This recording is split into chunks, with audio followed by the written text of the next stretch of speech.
on a podcast. Today is Tuesday, May 21st, 2024. I'm Rifat Mannan in California. And today we are very delighted to have with us Dr. Nadine Aguilera. She is professor of pathology and she is also the section chief of hematopathology at University of Virginia Health System. And we are continuing with our HemPath lecture series. So this will be the 6th lecture in this series. And today, Dr. Aguilera will be talking about GI lymphomas. And I want to take this opportunity to have a shout out to our dear friend and colleague, Dr. Aaron Orbach, for helping with this lecture series. Thank you so much, Dr. Orbach. And thank you, Dr. Aguilera, for joining us today. And as to our viewers, so please feel free to post your questions in the Facebook and YouTube chat windows, and we will pass on to Dr. Aguilera at the end of the lecture. And over to you, Dr. Aguilera. Okay, so today I'm going to,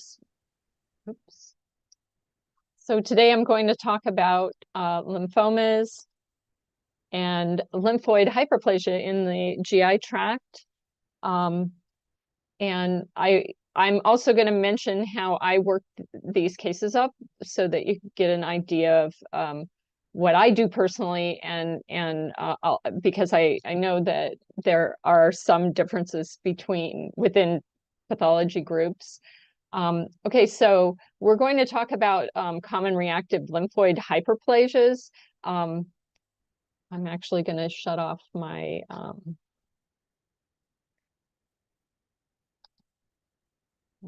sorry, I was going to shut off my camera, but so common reactive lymphoid hyperplasias, mucosa-associated lymphoid tissue are MALTs. These can be acquired or natural. Chronic follicular gastritis, we'll talk about lymphoid hyperplasia with peptic ulcer disease, which we don't see as much as we used to. Lymphoid hyperplasia of the terminal ileum, rectal tonsils. So we're kind of going to go down the GI tract. We'll talk about our classification systems, and then most common types of primary GI lymphomas. Other hematopoietic neoplasms I'm going to stick a little bit in the end because they can look a lot like lymphomas. We're not going to talk about the salivary gland, nor the organs near the GI tract, nor the esophagus. So we're going to start in the stomach and just go all the way down the GI tract. Right now, we do recognize and the recognition and acute accurate diagnosis is sort of limited by the samples we get. We do get biopsies, and that is a problem sometimes because we cannot see the overall architecture and the patterns that we like to see in the GI tract. These endoscopic biopsies can be indeterminate sometimes. And the GI tract is also capable of very intense hyperplastic responses. So if you imagine that you get a biopsy through a hyperplastic response, you may actually be seeing something that looks very bad, but it could just be a reactive hyperplasia.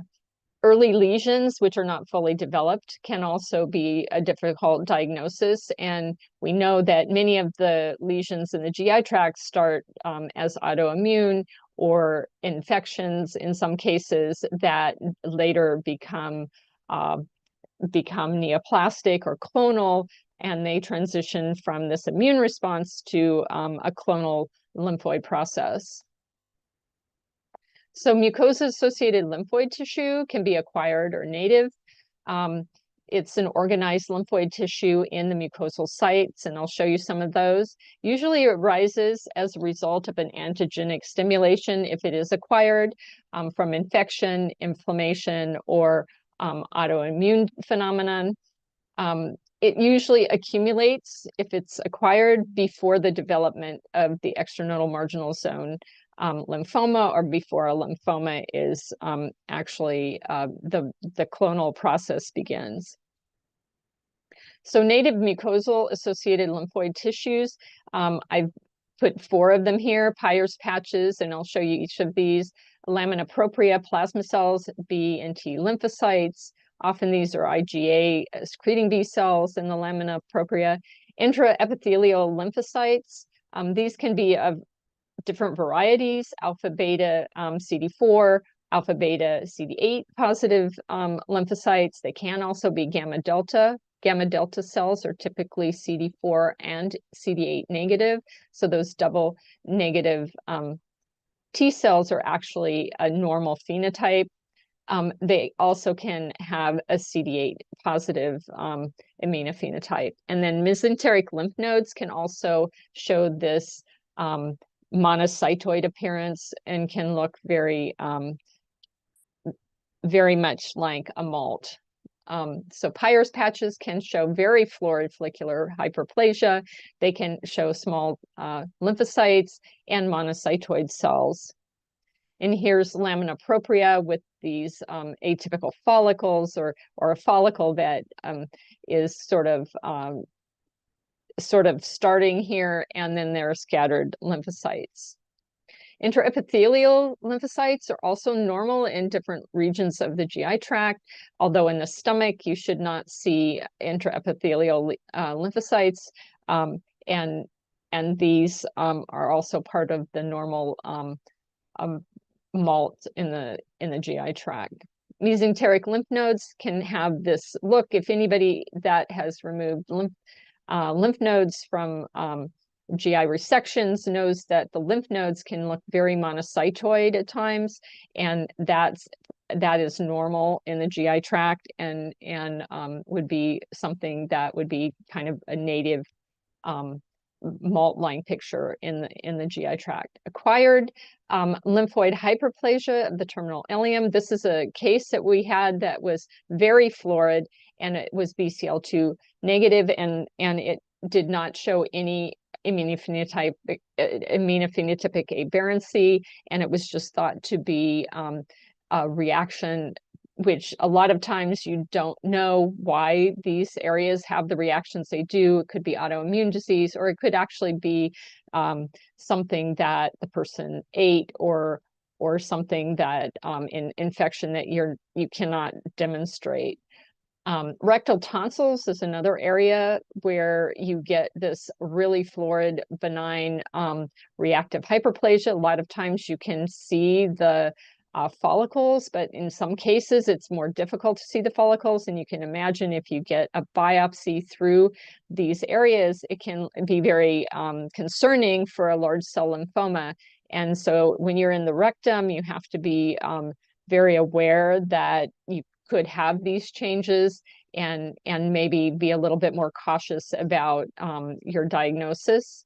Here's another rectal tonsil. This is a little bit more confined than the one before it, and it actually is just pushing up the mucosa. And then another acquired phenomenon that we see that has what looks like a malt-like hyperplasia is lymphoid hyperplasia with peptic ulcer disease. We don't see this as commonly as we used to because we treat H. pylori now, and in many cases you can have scar tissue if it's there for a long period of time.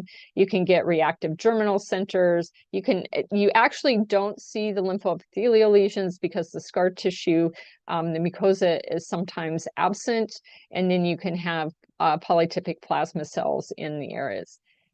Here is a well-formed chronic peptic ulcer. And lastly, we all are aware of these chronic follicular gastritis or chronic lymphoid gastritis that you see with H. pylori, and this is an H. pylori stain here. So all of those are sort of acquired malt type tissues in the GI tract. And at one time, they might have been called pseudolymphomas, but we now are aware that this happens in the GI tract, and are cautious about doing full workups and making sure that we are dealing with either something benign or clonal. So now we're going to go through the GI tract, and first we're going to talk about what is an atypical lymphoid proliferation.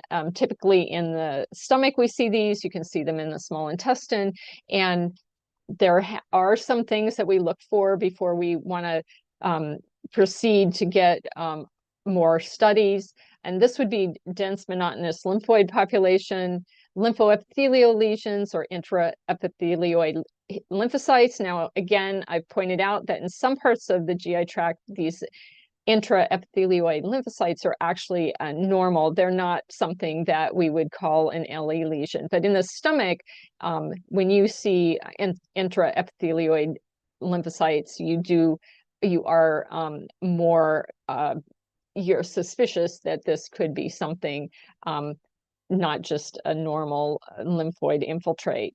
Gland destruction, lamina propria effacement, atypical follicles, if you're worried about, follicular lymphoma of some type. Expanded mantle zones also would make you worry. Multiple lymphoid polyps, usually further down in the GI tract, not so much in the stomach, and atypical populations of lymphocytes, such as large cells that don't look quite right. So all of those things would make you consider doing a further workup. So if we are going to do a further workup of these atypical lymphoid aggregates, we do have a system of starting with flow cytometry. You don't often think of this before you get the first biopsy. So usually this is something you think of once the patient has had an atypical lymphoid proliferation in the past, and they get a rebiopsy. The rebiopsy, you might think before you actually get it, you have to think in your mind, I'm going to do flow on this. And sometimes this is actually helpful in picking up a clonal population. Immunohistochemistry, and we all know that there's a small B cell workup that we typically do if we're suspicious, and it includes B cell markers, multiple B cell markers. A lot of times, if the patient has had something previously and they're being treated, you want to do T cell markers. You do CD5 and CD10 to make sure that you can subclassify whatever you're looking at, and then you have cyclin D1, BCL1, BCL2, BCL6, BCL6 for follicular, as well as CD10 for follicular, CD23 for CLL, SLL, and CD21 and 23 both will highlight the follicular dendritic networks, which is very helpful if you're worried about a MALT lymphoma, extranodal marginal zone lymphoma. Kappa lambda, often if you're using IHC, these show a high background in the GI tract. We actually use RNA scope. You can also use in situ hybridization, which is a little cleaner than the IHC. And also consider doing some unusual markers sometimes, but in the GI tract, they can be helpful. CD43 is a T cell associated marker, which is I would say about a third of the time will be positive in your B cells in a MALT lymphoma. Keratin maybe will highlight these LE lesions. H. pylori, which I showed you a stain previously, is very helpful as well. Ki67 is a proliferative marker, but it is helpful if you're thinking of a GI lymphoma. Typically, extranodal marginal zone lymphomas have a very low Ki67.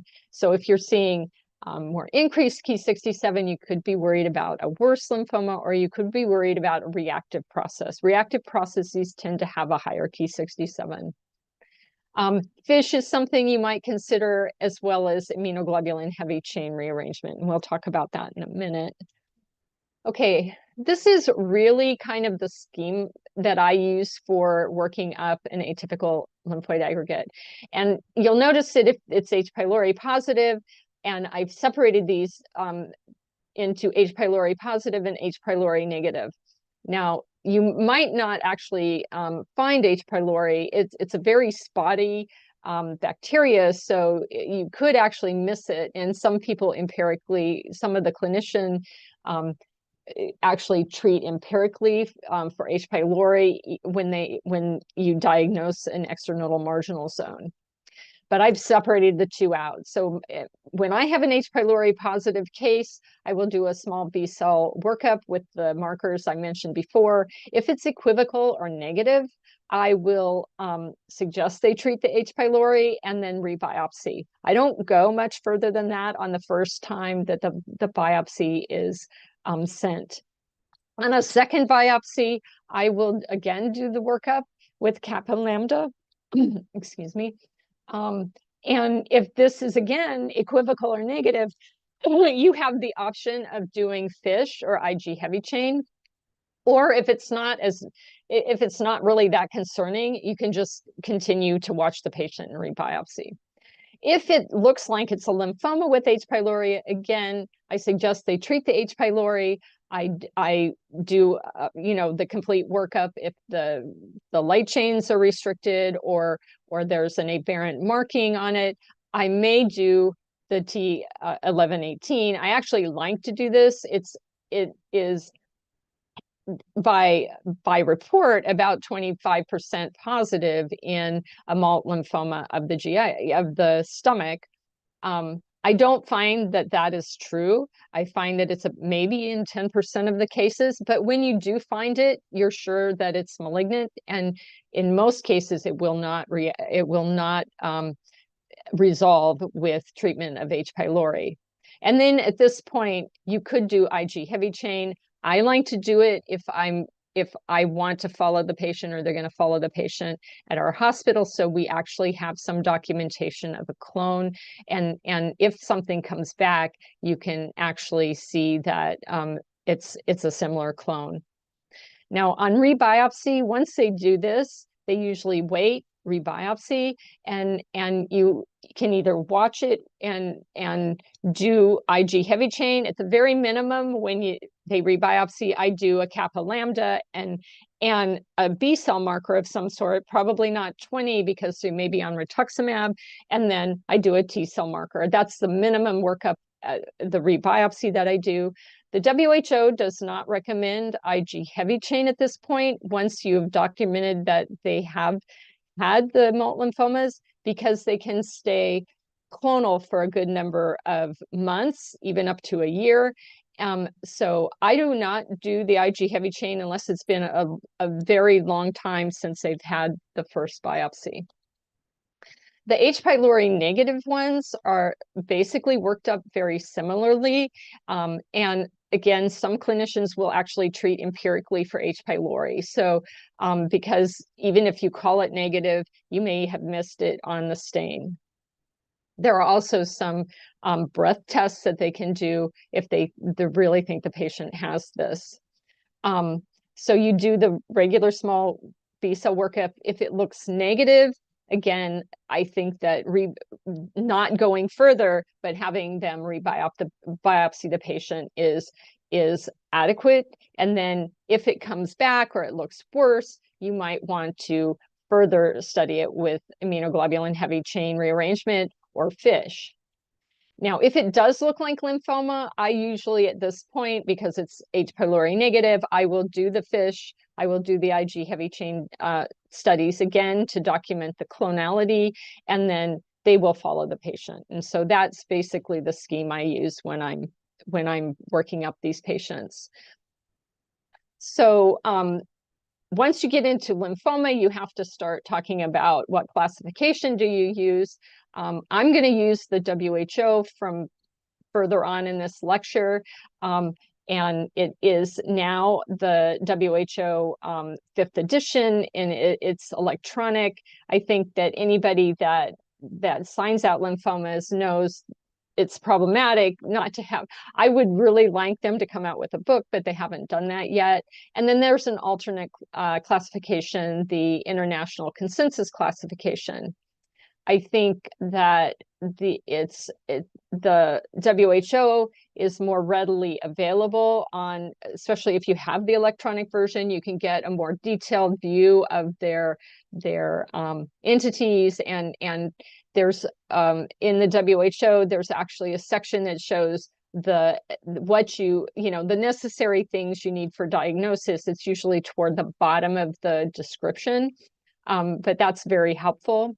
It utilizes all available information. It's obviously amenable to regular updates because it's an electronic version, and in some cases you have to be really careful of that because they can update it and you may not know it.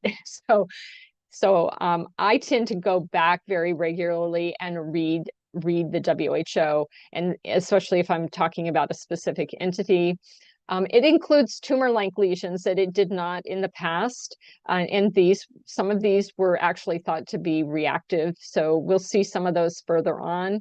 And it uses lineages and sites in some of the diagnosis now. The most important thing about the WHO to remember is it's just a laundry list. Basically, it's a taxonomy of cancers, the lymphomas, and that's why it's helpful to all of us, because all types of lymphomas are supposed to be listed in this, so you can find everything that you're looking for. There's excellent intra and inter-observer reproducibility. And again, this precise disease definition is also very helpful. And it standardizes our diagnostic practices. All right, now we're going to talk about extranodal lymphomas. Extranodal lymphomas are actually increasing in frequency, and this is true until they increased about 22% until 1977. From 1973 to 77, I think this was because we started recognizing them. We didn't just call them atypical or lymphoid hyperplasia, and then they increased about 30% from 78 to 95. The only exception to that was gastric marginal zone lymphoma, which is actually decreasing.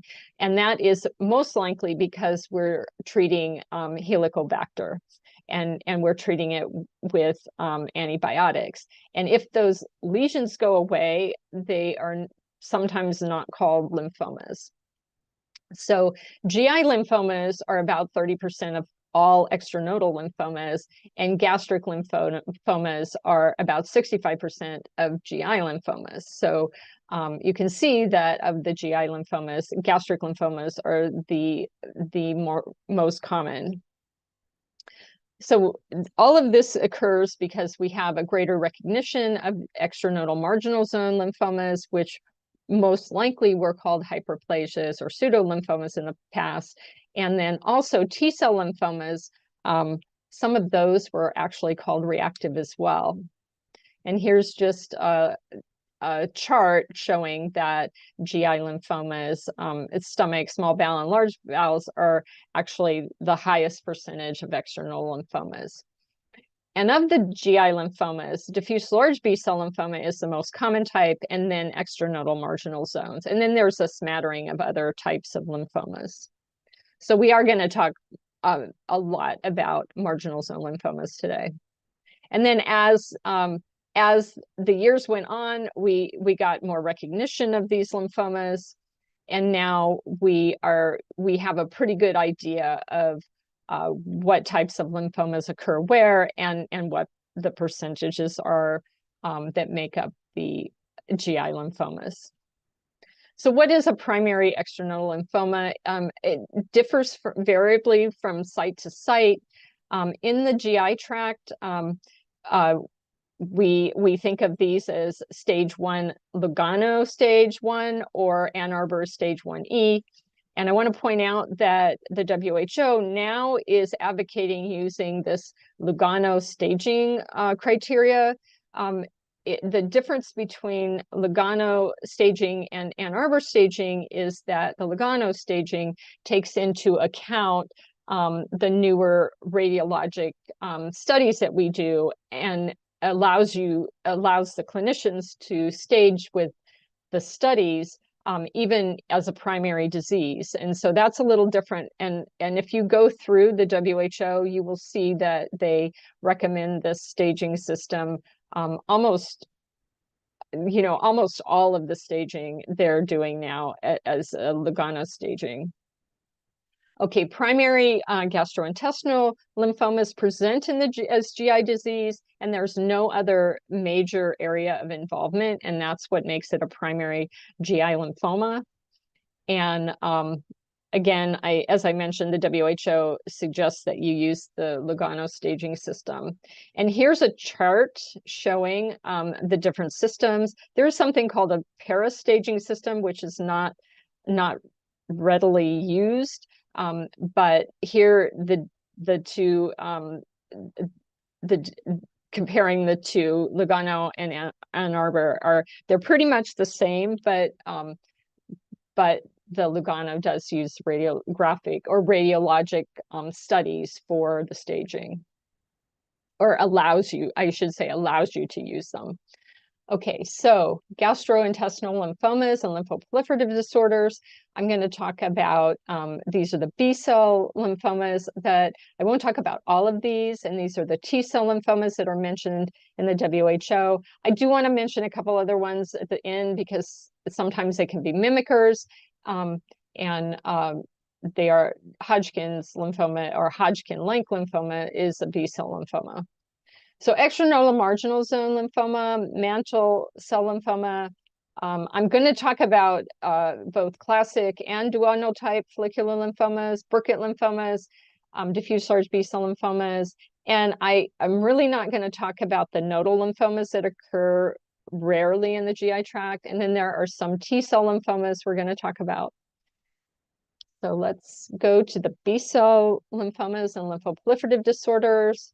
So MALT lymphomas, or extranodal marginal zone lymphomas, were first described in 1983. They make up only a small percentage of B-cell lymphomas, equal male to female ratio, and they're an older age group, which is true of all lymphomas. They increased incidence throughout the GI tract, again, as I mentioned before, except for gastric, because those are really treated heavily for H. pylori. There are some known associations with marginal zone lymphoma, family history of non-Hodgkin's lymphoma, genetic loci at certain HLA regions, H. pylori infections. If you've had an H. pylori infection, you do have a higher incidence of MALT lymphomas, and then just autoimmune disease. Other areas of extranodal lymphomas that are also associated probably with bacteria for MALT lymphomas include ocular, which chlamydia has been associated with that. I don't know whether that's confirmed in all countries. Skin, Borrelia, MALT lymphomas of the skin are associated with that. And then IPSID, which we are going to talk about a little bit, is associated with Campylobacter. And then immune suppression also actually increases your risk of marginal zone lymphomas. So the survival rate for marginal zone lymphomas is extremely high. And the reason that most people die from marginal zone lymphomas is actually transformation. So the transformation is actually a very low percentage of the cases. They present in low stage. There can be synchronous involvement of 2 or more sites throughout the GI tract. And you have to be aware of that. You might find it somewhere else, and it doesn't actually make the survival rate any worse. These are tumors of adults with very rare pediatric cases. And the pathogenesis is basically a dysregulated immune function that somehow crosses over with genetic changes and becomes clonal. These can be cured, or the proliferation of lymphocytes can be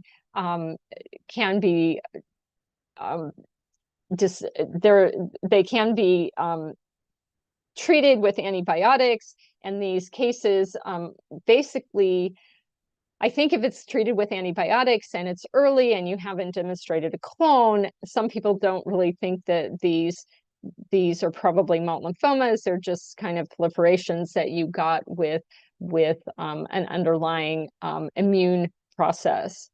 And dissemination can occur in these cases. As mentioned before, they can be multifocal, and that's considered part of the disease and may not actually be dissemination. What I think of dissemination, I think of dissemination into a lymph node or a distant site. Distinguishing primary from secondary involvement is actually very important, because if you have a primary lymphoma in the GI tract versus secondary involvement, it can be a very different prognosis for the patient. So pathologic features, can be diffuse, but they can also be vaguely nodular. They're usually kind of heterogeneous. With a B cell infiltrate, there are monocytoid B cells, there's centrocyte-like cells, or these small cleavy cells, small lymphocytes, very plasmacytoid lymphocytes or plasma cells. Plasma cells can actually be polytypic, but in about 40%, they also have the same monotypic findings as the malt lymphoma. So it's helpful to get a nice kappa lambda stain and see the restriction in the B cells. Just because you have polytypic plasma cells does not mean that B cells are not restricted. Follicular colonization is also seen. Lymphoepithelial lesions. A lymphoepithelial lesion definition is 3 or more lymphocytes within a gland structure, and you should have distortion, and you can have destruction of the epithelium. Often keratin is helpful to see these lymphoepithelial lesions.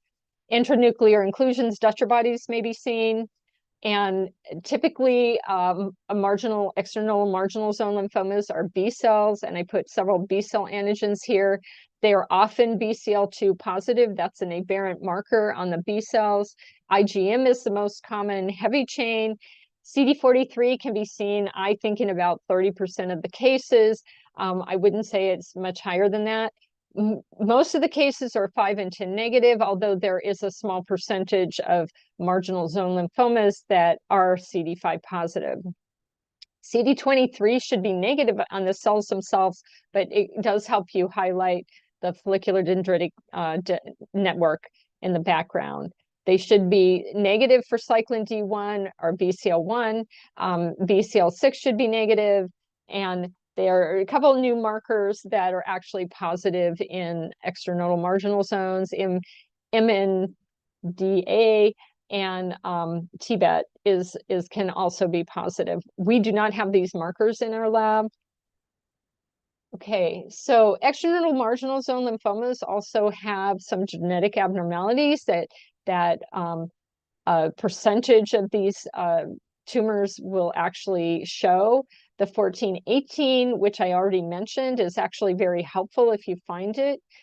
It's most common in the gastric extranodal marginal zone, and then it has varying percentage positivity depending on the location of the extranodal marginal zone. But since we're talking about GI today, I think I would give it about 10% in most of the time when I stain it. It's actually pretty rare. And then we have Ig heavy chain BCL10, Ig heavy chain MALT1, and these also are somewhat rare. And then there are other areas that have IG heavy chain FOXP1, and these are not in the GI tract. Trisomy 3 is often seen in the intestine. Trisomy 18 is seen also in the intestine.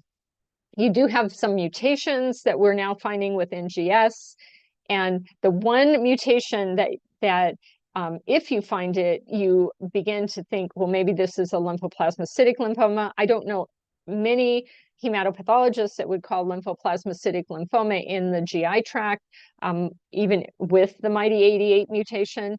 But the MIghty88 mutation, which is fairly specific for lymphoplasmacytic lymphoma, should be negative in gastrointestinal extranodal marginal zone lymphomas. Now, this is a gastric marginal zone lymphoma that was removed. We no longer do this. They are completely treatable without surgery unless you have something that has ruptured and you have to take it out for other reasons. And this one was actually very densely positive with follicular colonization. It had Dutcher bodies, and this was also kappa restricted.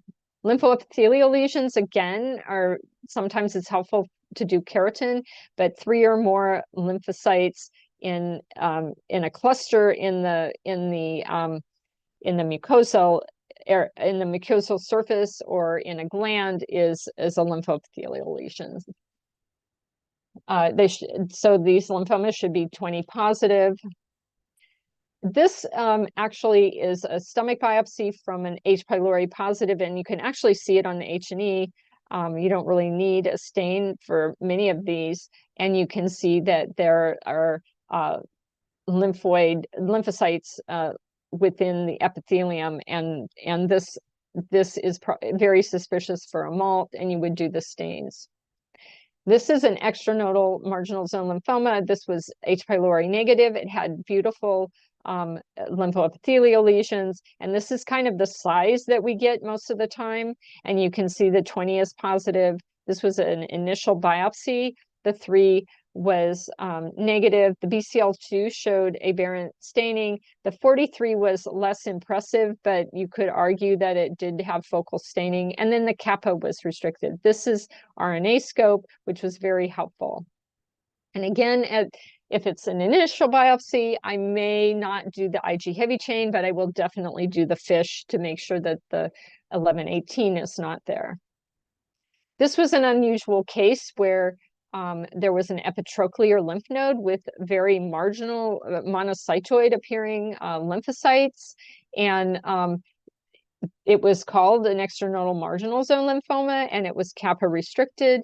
And then the patient had a GI endoscopic a biopsy from his stomach, and it showed the same lesion in the stomach, and therefore it was thought that the lymph node was actually dissemination from the stomach, which was a pretty interesting presentation when you think the lymph node was first and the stomach was later. Now, extranodal marginal zone lymphomas, again, can occur anywhere in the GI tract. This is a MALT lymphoma of the colon. And little biopsy, it was 20 BCL2 positive. The CD21 actually shows us that there's a follicular dendritic network, and it's very hard to see, but the B cells are actually monotypic with lambda. The plasma cells were actually polytypic. Now, what do we do with large cells in a gastric MALT, or any MALT for that matter? And that's a question that the WHO has attempted to answer in this time. And so we question whether we're actually getting transformation of the MALT lymphoma. So a typical marginal zone lymphoma should show scattered large cells, but that's about all you should see. You shouldn't see clustering. You shouldn't see sheets of plasma cells. When you have increased numbers, sheets, small clusters, the question rises, are we getting a transformation of this low-grade lymphoma? We don't use the terminology high-grade marginal zone lymphoma, but we do note the large cells. And I think the WHO this time around has very much kind of embraced the idea of a transformed marginal zone lymphoma. So these large confluent sheets of cells is usually accepted as transformation. Now, the WHO also mentions that some observers think that greater than 20 cells in a cluster can be used as a criteria for transformation as well. So I think that it depends on your tolerance for how many large cells you can see. I don't like to see a lot of large cells, and I do mention them when I see them. It's also difficult sometimes to distinguish a large cell increase in large cells from colonized follicles, where you get centroblasts and they're kind of in the way, and so it is somewhat difficult sometimes to tell if you do have a lot of follicles. And the clinical stage and comorbidities seem to be more significant for the prognosis than these large cells at times. But again, when you do see sheets, you can call this, a diffuse large B-cell lymphoma transformed from marginal zone, or possibly a transformed marginal zone lymphoma. So treatment of GI lymphomas. Now, I'm not a clinician, but we do get information from the clinician. They tend to treat the indolent malts with H. pylori antibiotics, and if they do have a translocation, then they may go on and treat with rituximab or even chemotherapy if they think that the patient is symptomatic and they are seeing a worse staging than they would like to see. So the 1118 does portend sort of a worse reaction to the antibiotics, and it typically doesn't resolve the lymphoid aggregates, so they have to do something further than just antibiotics if the 1118 is present.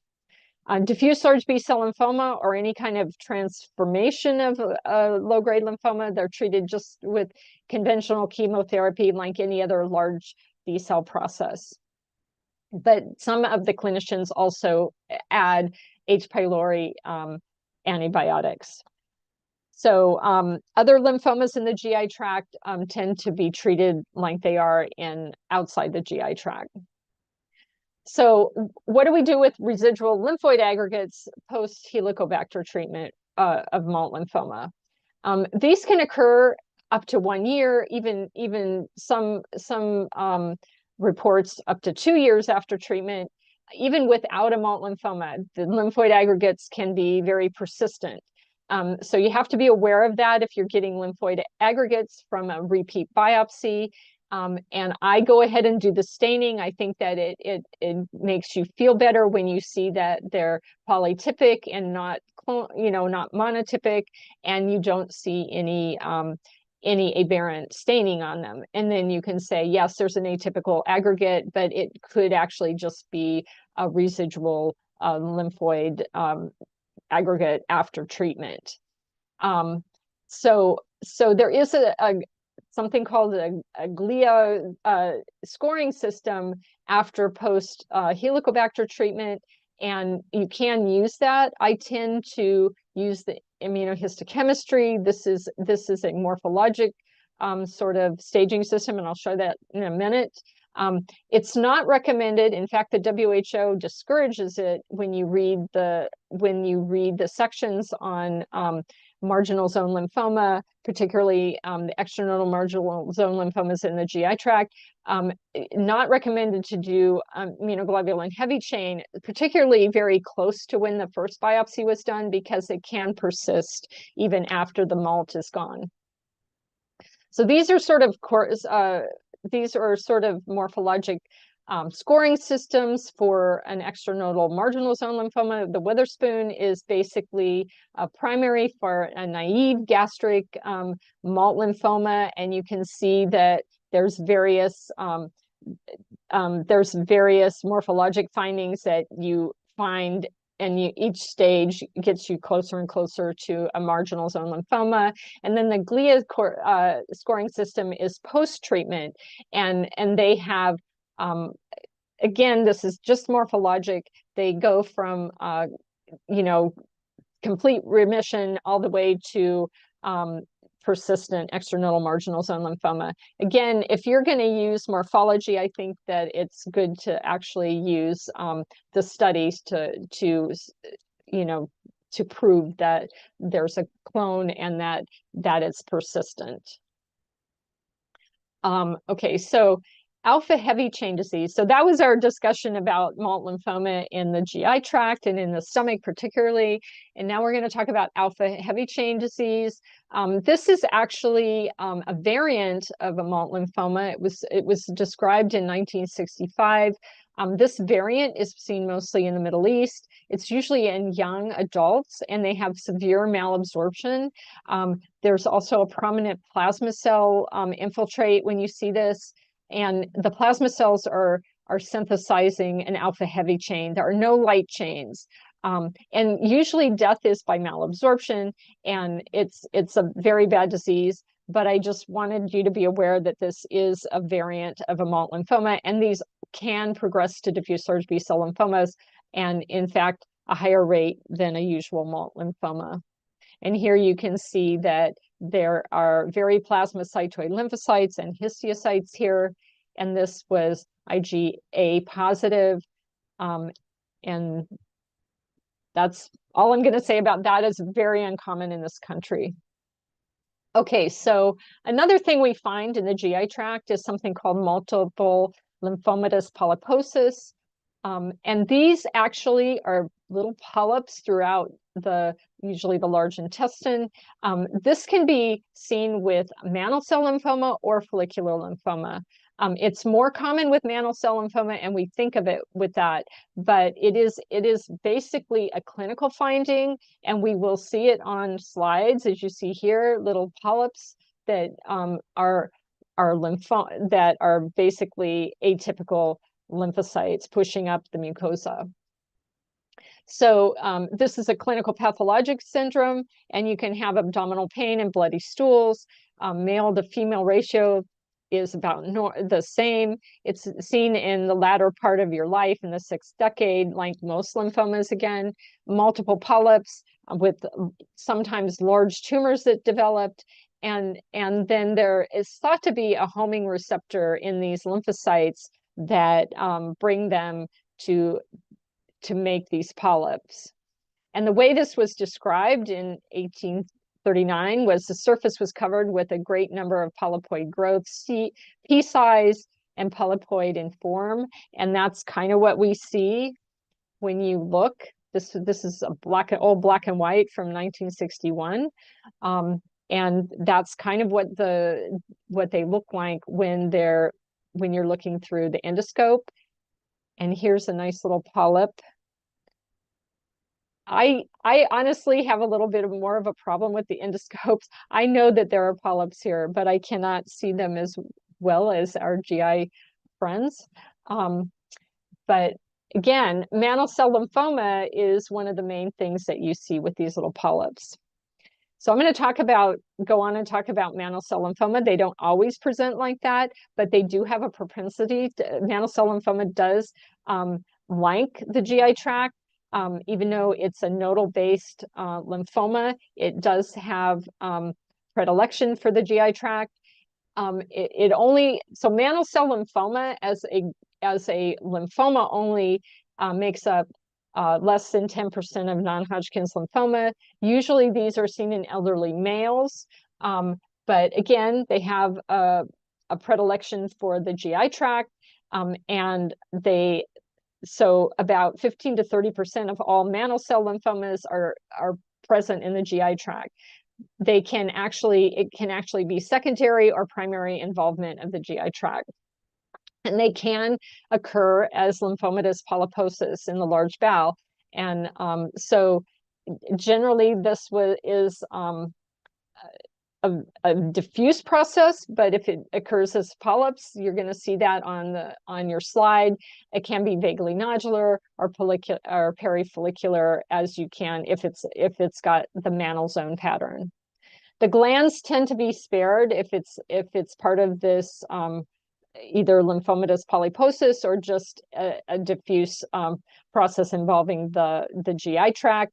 It tends to push the glands up rather than eat the glands away or infiltrate the glands. And these are small irregular lymphocytes, very few large transform cells, which is different than a marginal zone lymphoma. And then you have the immunophenotype of a mantle cell lymphoma is different than a marginal zone. They are classically B cell positive, CD5 positive, cyclin D1 positive, SOX11 is usually positive. And they are usually 10 negative, although variant forms such as blastoid variant or pleomorphic variant can be 10 positive. They are negative for CD23 in the cells themselves, but they usually have a much expanded follicular dendritic network, and they are BCL6 negative. They can show a variant marking with CD43 and BCL2, and Ki67 should be low, although over 30% portends worse prognosis. So if you do have a higher Ki67, worry about a variant form. And here is a rectal polyp that actually is a mantle cell. And you can see that the cells are small. And as you get closer, they look a little irregular. Here's another case where the cells are very irregular. That was 20 positive, 5 positive, cyclin D1 positive, SOX11 positive, and key 67 was actually a little higher than you'd like to see. It might be hovering around 30%, so that would be a little bit concerning. Okay, so while we're on the subject of lymphomatous polyposis and either follicular or mantle cell, we're going to go on and talk about follicular lymphoma. Now, first I'm going to talk about the classic type of follicular lymphoma, and this is a terminology that was adopted by the WHO. Classic follicular lymphoma includes grade 1, 2, and 3A, and they're thought to be low grade. So when classic follicular lymphomas occur in the GI tract, they typically are more high grade and they're typically a higher stage. There's a nice paper that came out in 2023 looking back at what we called follicular lymphoma in the GI tract, and many of these were reclassified as something called duodenal type follicular lymphomas. So it's really unclear how many actual classic or systemic type of follicular lymphomas are actually in the GI tract or the ones that actually present primarily in the GI tract, because many of them probably were something we have now reclassified. These have a classic phenotype, 20 positive or B cell positive, 10 positive. BCL2 it's nice if it's positive. BCL6 is positive. 23 can actually stain the follicular cells themselves, but it also stains the network, the dendritic network. They should be negative for 5, 43, and BCL1. They have an associated translocation, 11, 18. Classic follicular lymphomas tend to be the higher grade and more systemic ones. And we're going to talk about the duodenal type on the next slide. So duodenal type follicular lymphoma is a very specific type that you see in the GI tract. It's usually incidental. It has an excellent prognosis.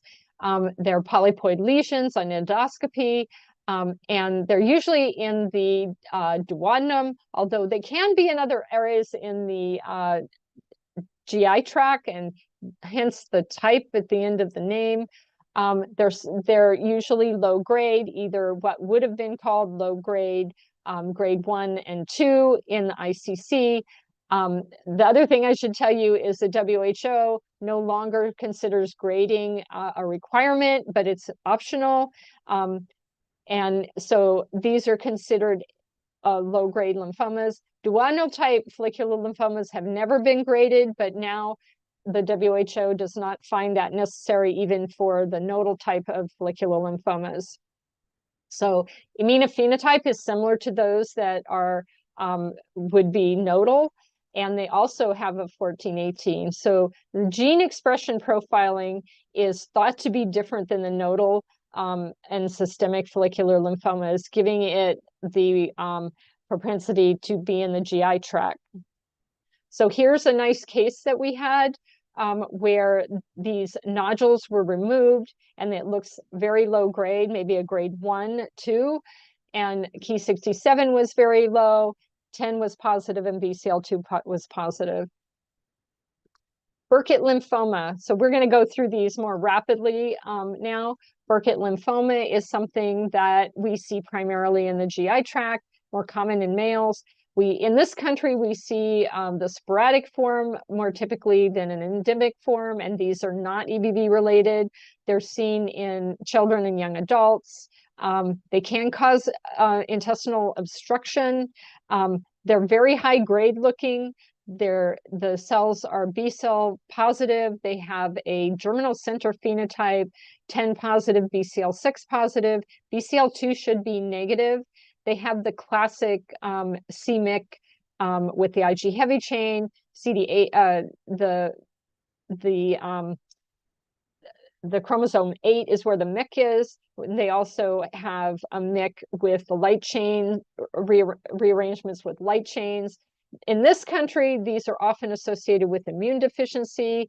The endemic form are actually EBV positive. So here's a Burkitt lymphoma that was in a GI biopsy, very fine chromatin and a lot of tingible body macrophages.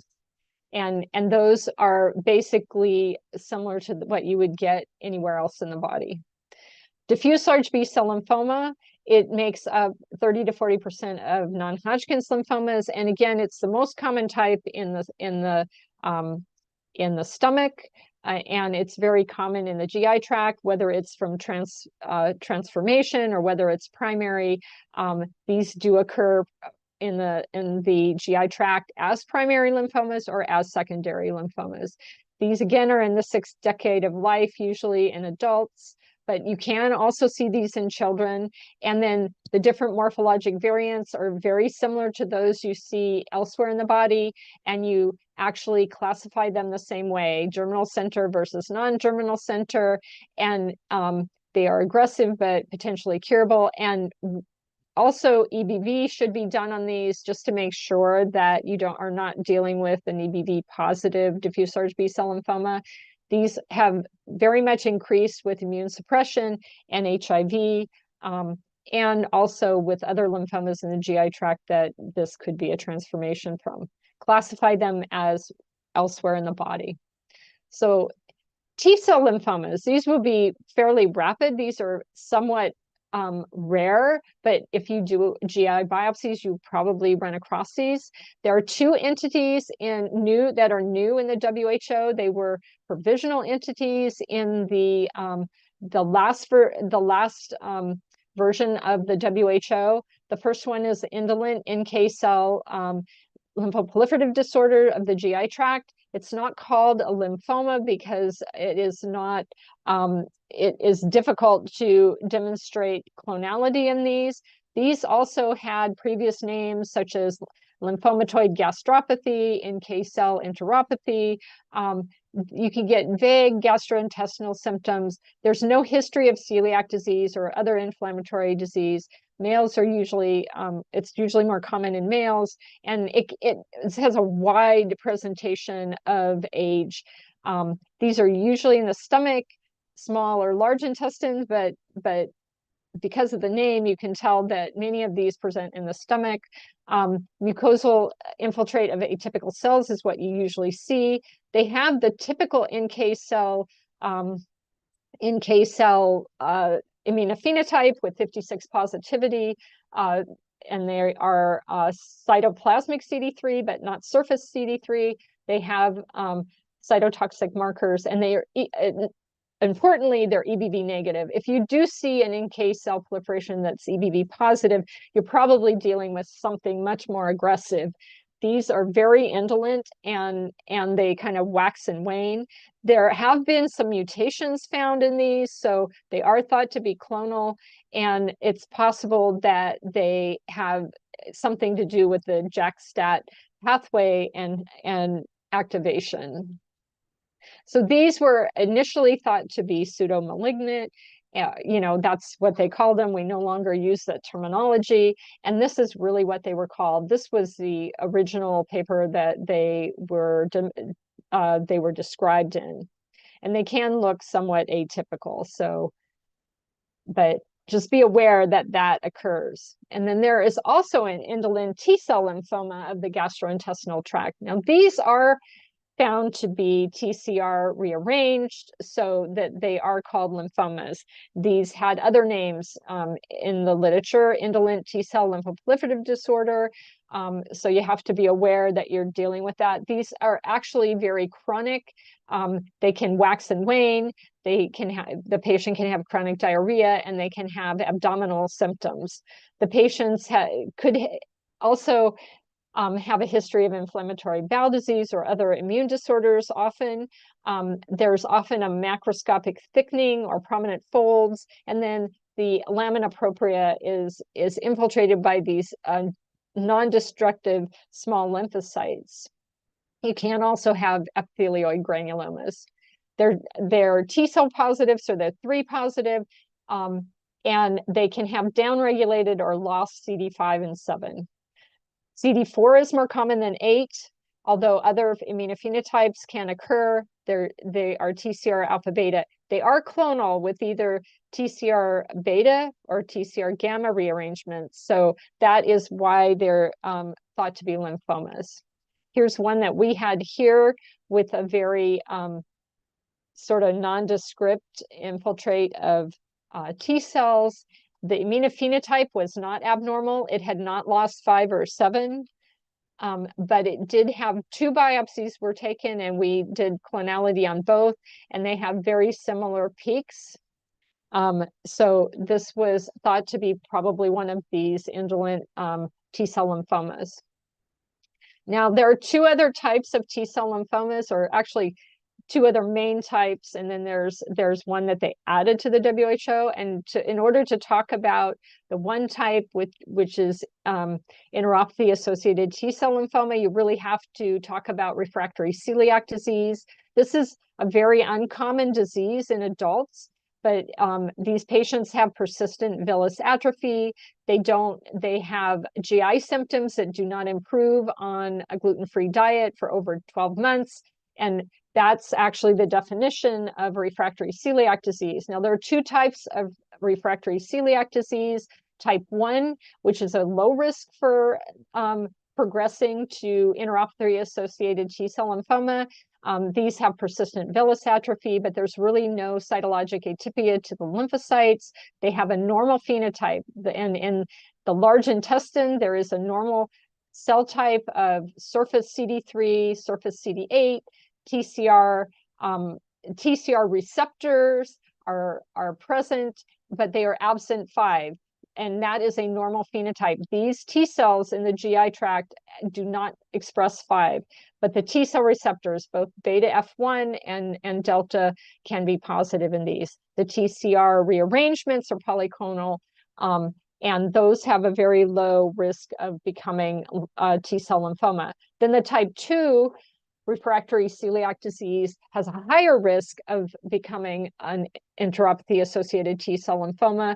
These have persistent villus atrophy, and they have intraepithelial lymphocytes, which are either alpha beta or gamma delta, which is a little different than the type 1.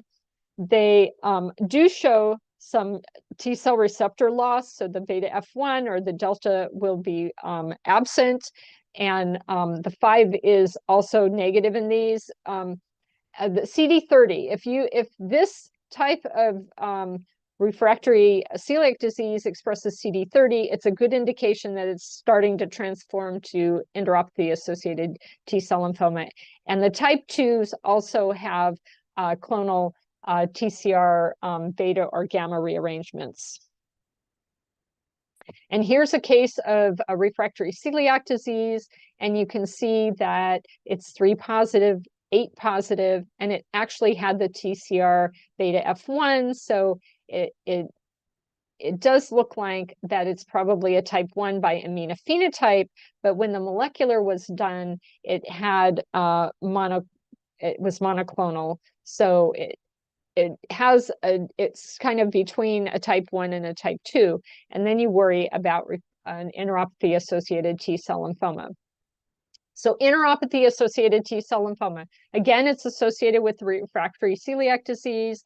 It's mostly seen in Caucasians, and the median age is 60 years, like all lymphomas. Males more common than females. There are some haplotypes that are common, both in the enteropathy-associated T cell lymphoma and celiac disease. And then you also see villus atrophy when you get these specimens.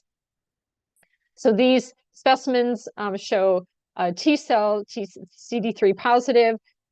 Again, normal CD5 is negative. They are typically 8 positive. They have cytotoxic granules. The T cell receptor immunohistochemistry, which is beta F1 and delta, should be absent, and 30 is variable. CD30 is variable.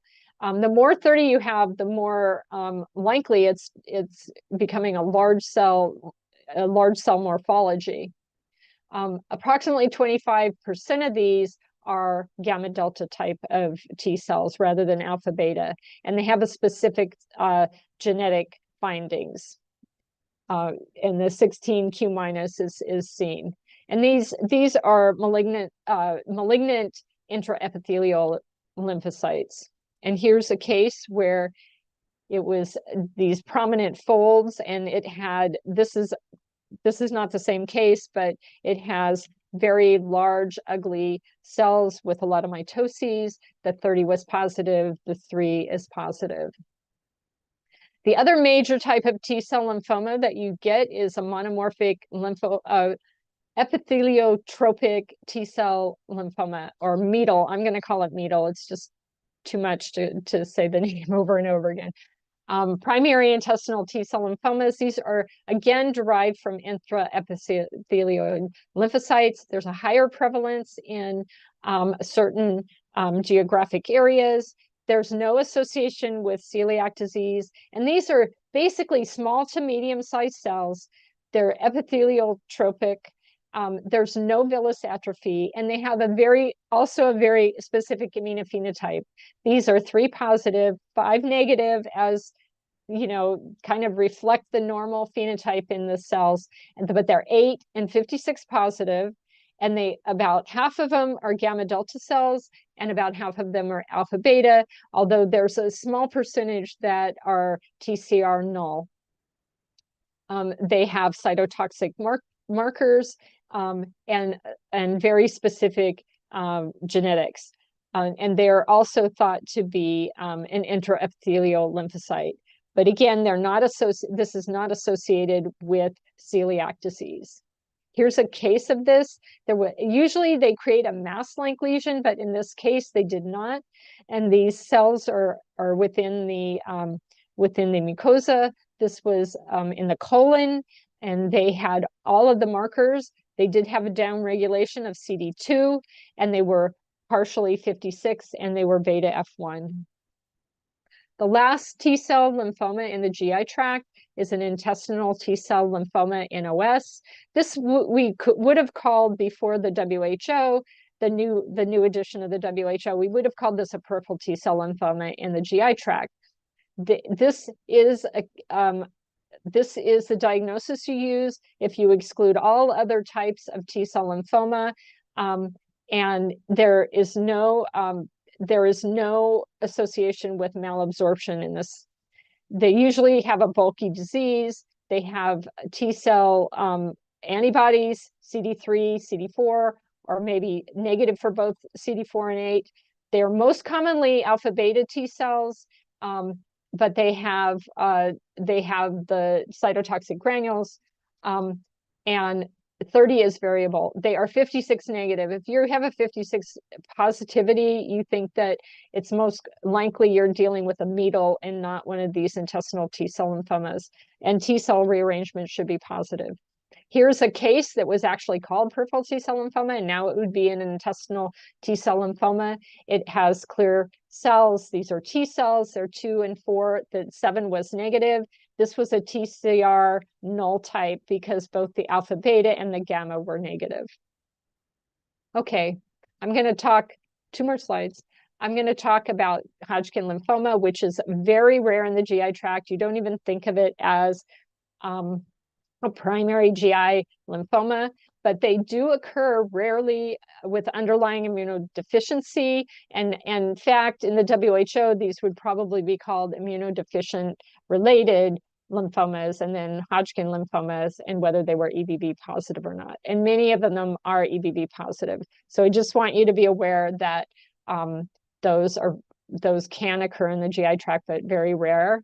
And then this is a mimicker of a diffuse large B-cell lymphoma, myeloid sarcoma, the GI tract, and I've seen several of these, and the first thing you think is, oh, it's a large cell lymphoma, and so you just have to be aware that this can happen, and sometimes it's the primary presentation of a leukemia, and these have the leukemic markers. They should be immature. If you have 34 and some of the myeloid markers, it's very helpful.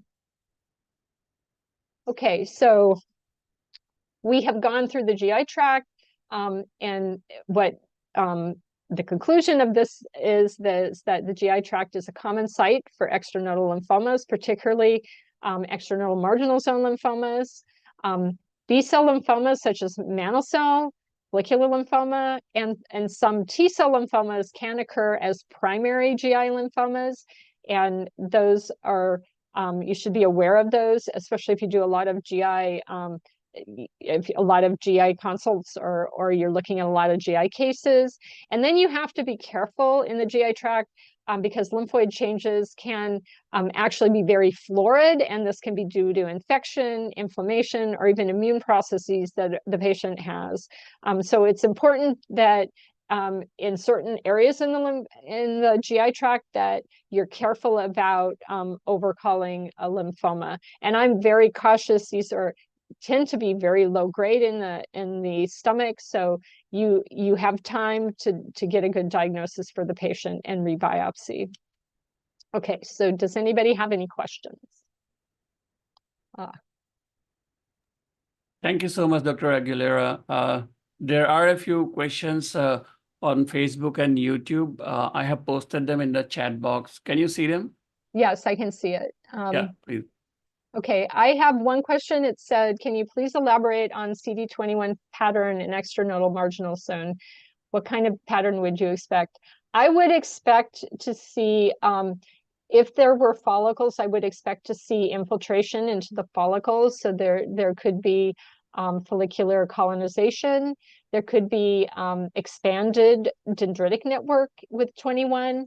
But you would expect to see some CD21 positivity within the tumor, because they do tend to have like to have that dendritic network when they're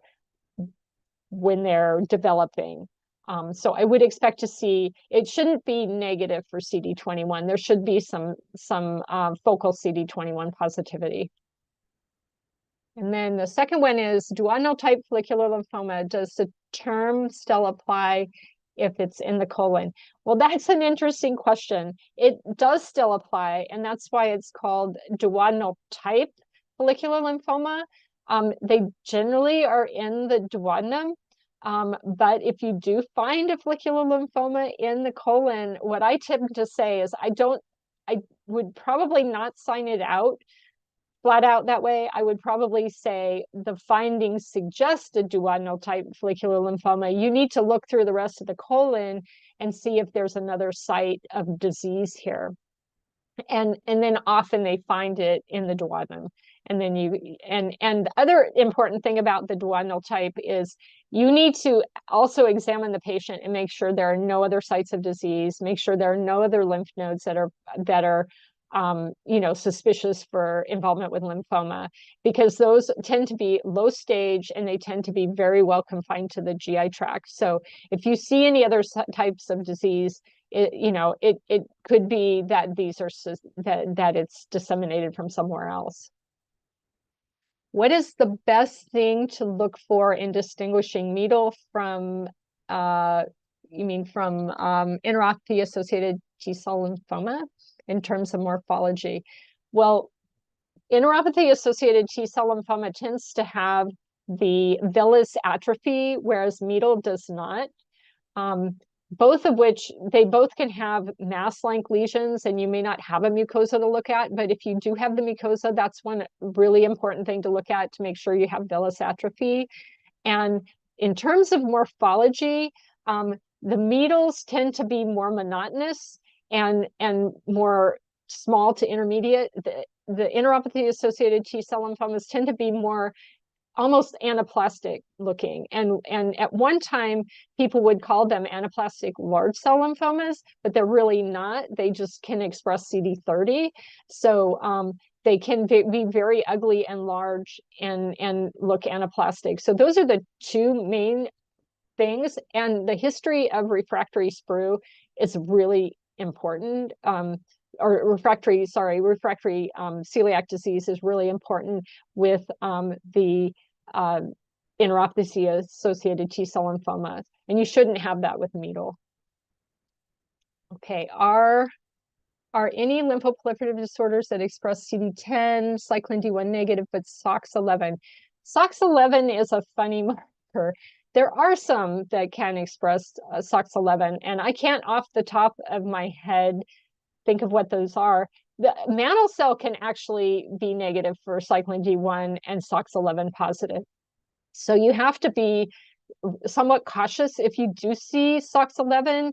I would probably do the 11-14, and I would probably make sure that it's not CD5 positive, make sure that there's no splenic involvement, because there are cyclin D1 negative mantle cell lymphomas that can be SOX11 positive.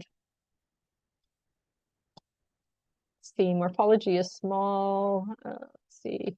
Usually mantle cell lymphoma, although I have seen cases, is more intestinal than gastric.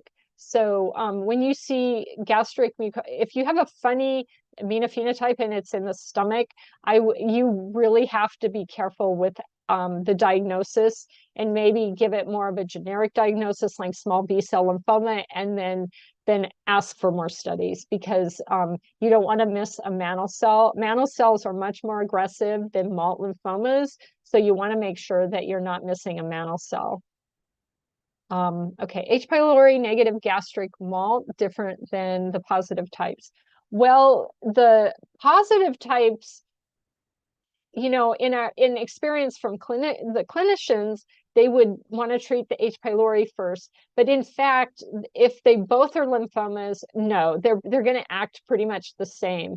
The difference would be if it has the fish for 11-18, then it's probably going to not respond to the antibiotics, and you're going to have to treat it either with rituximab or actually chemotherapy. So the malt lymphomas that are H. pylori negative, I would say they act pretty much the same. It's just that you're going to jump to treatment a lot faster, more aggressive treatments a lot faster, just because the H. pylori, you know that it's not the H. pylori that's stimulating the lymphoma. Okay, Q67 and low-grade lymphomas, what percentages do you mean? Okay, so it does depend on the lymphoma. I think anything under 10% is really low, and you would consider that a low-grade lymphoma. When you're talking about mantle cell, 30% or higher is more aggressive for mantle cell. When you're talking about a malt lymphoma, I think when you start getting, again, up to the 30%, you start thinking, well, there's a lot more large cells here than there should be. But you know, diffuse large B-cell lymphoma, it could very well be morphologically a diffuse large B-cell lymphoma, and I have seen those under 30%.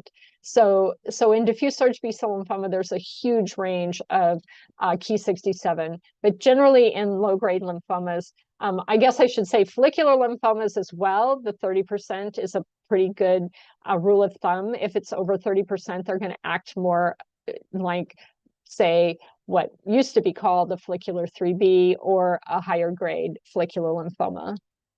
What about CLL GI tract? Yes, you can definitely get CLL, SLL. I did not talk about the nodal based lymphomas or the outside the GI tract based lymphomas, because you can get any type of lymphoma in the GI tract as a secondary involvement. And yes, we've definitely seen this in when people get resections. We've seen it incidentally in the GI tract. We've seen it incidentally in the lymph nodes. So you can definitely get it in the GI tract. It doesn't have the propensity for the GI tract like some of these other lymphomas, but SLL, CLL can be basically in any organ. How do you differentiate exuberant lymphoid infiltrate due to inflammation, infective GI tract versus lymphoma based on morphology? I don't try and do it based on morphology. I'll be honest, even if I think they're just reactive follicles, I go ahead and stain it. And I definitely do a kappa lambda. I want to make sure that there's nothing in there that I'm not seeing. Recently, we had a case of large B-cell lymphoma in the stomach, but in the ulcer had a lot of we've seen infection in also in B-cell lymphomas because they have ulcerated or they've perforated, and you can get a lot of secondary infection. And the Candida probably is a secondary infection. I would not think that this was causing the perforation. It sounds like the lymphoma probably caused it. Okay, how do you work up T-cell lymphomas and differentiate from reactive aggregates that are T-cell positive? That's a good question. Sometimes you get very benign looking T-cell aggregates, and I do a lot of T-cell stains, and if I don't see any loss and there's no destruction, I tend, unless the patient is symptomatic, if it's just an aggregate that they found incidentally, I don't tend to go any further. But if the patient's having symptoms, then we may do T-cell receptor rearrangements. And if they're positive, then we speculate that this could be like a more indolent T-cell lymphoma. But that is, you can't really tell sometimes. And mostly, I think that the symptoms that the patients have guide you as to what you might want to do further, rather than just IHC. But I do make sure that there's no loss of any antigens and that there's no atypical immunophenotype. Okay, how to work up residual lymphoid aggregates in patients that are treated for MALT. How do you report them? I report them as atypical lymphoid aggregates. I almost always do immunohistochemistry. I don't, like I said, I do not do the immunoglobulin heavy chain unless it's very far out from the original biopsy or unless it's very abnormal. And most of the time they would have to have rearrangement or some other aberrant marker. And I report them as atypical lymphoid aggregates. Sometimes we have these and they just need to follow the patients. I think that is a more important thing almost than having us call it, I don't want to overcall it. And sometimes it just takes a long time for the patient to resolve the lymphoma. So we give them caution and say that you need to follow the patient closely. And if there's another biopsy with an atypical aggregate, then we might further stain it. But we definitely call them atypical lymphoid aggregates. Okay, is it possible to find a marginal zone with high Ki-67? Well, if it were over 50%, I'd be very worried about it. Either not a marginal zone or that it's transformed. 50% is very high, or the other possibility is that you could have a marginal zone that's infiltrating a follicle, and the follicle could be reactive and that you're getting a really high Ki-67. That's abnormally high for a marginal zone. Okay, the next question, what is a minimum panel to do workup on the GI aggregates? I think a minimum panel would be what I call a small B-cell panel. It would have a B-cell marker, a T-cell marker, and then it would have CD5 and 10.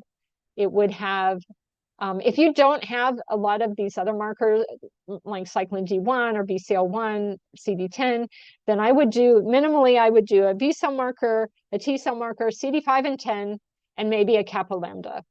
And you could add, most people have BCL2, you could put a BCL2 on it. If there's any aberrancy with BCL2, or there's a kappa lambda monotypic population, then it's very atypical and probably is very suspicious for a MALT lymphoma. And then you could go on and do FISH, or you could tell them to treat it and rebiopsy it if you have a Helicobacter. But that's kind of the minimum I would do. We do extra because we have all of the more specific markers, but in a general lab, I think that would be adequate to do, at least do an initial workup and let them know whether you think it's whether you think it's a MALT lymphoma or not.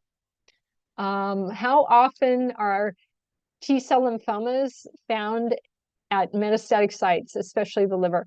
Well, the two types of lymphoma, the enteropathy-associated T-cell lymphoma and the MEDL, those are very aggressive lymphomas. So you can find them in metastatic sites.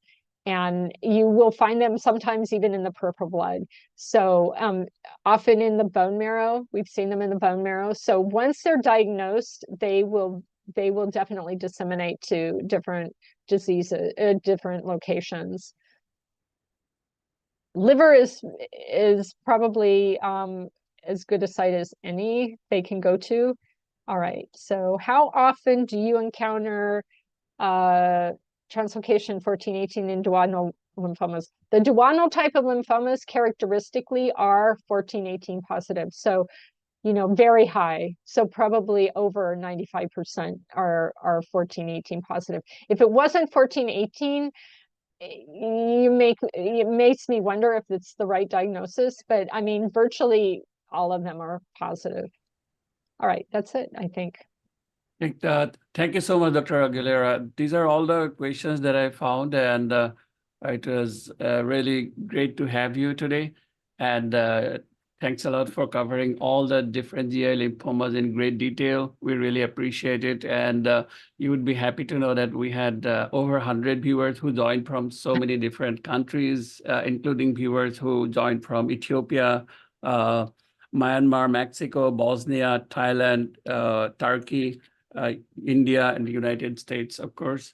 And to our viewers, if you like our lectures, so please don't forget to follow us on our different social media platforms. Like we have a Facebook page, then we have a YouTube channel, and also on Instagram and X, you can follow us. And here's the QR code so that you can scan it and follow our social media channels.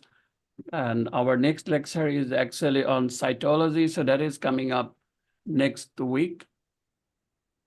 So our speaker is going to be Dr. Ashish Chandra, who is going to talk on serous fluid cytopathology. So hope to see you at that time. So that's on May 28. And thank you again, Dr. Aguilera, for this excellent talk. Thanks so much. Thank you.